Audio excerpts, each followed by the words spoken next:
माझ्या बाजूला बसावं, कानावरील केस मागे घेत हळूच असावं, नजरेला नजर भिडावी, वेळेचं भान नसावं, तिच्या इतकं सुंदर जगात कोणीच नसावं. सांग ना कशी दिसते मी, असं तिने मला विचारावं. चिडवण्यासाठी तिला ठीकठाकच दिसतेस असं मी म्हणावं. आता ही चिडणार हे मला माहीत असावं, रागावून तिने रुसून बसावं. पाठी लपवलेला गजरा मी हळूच पुढे करावा, छोट्या छोट्या गोष्टींमधून मिळणारा आनंद तिच्या चेहऱ्यावर दिसावा.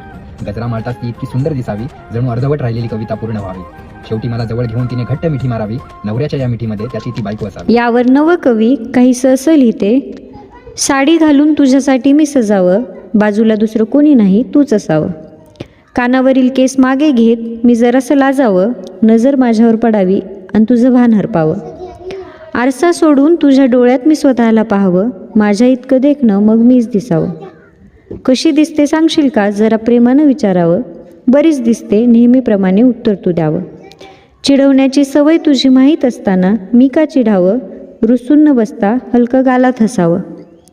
आणलेल्या गजऱ्यासोबत गुलाबाचं फूल तू माझ्या केसात माळावं, आणि भर दिवसा टिपूरं चांदणं पडावं. रूप माझं इतकं खुलावं, जोडीला तुझ्या शोभून दिसावं. अर्धवट तुझी कविता पूर्ण व्हावी, प्रत्येक ओळीत तू मला लिहावं. नशिबात तुझ्या मी आहे, आता फक्त तुला माझं होता यावं. माझ्यासाठीची कविता मला ऐकवावी, प्रेम माझं इतकं उफाळून यावं, तुझी बायको ह्या नात्यानेच तुला बिलगावं.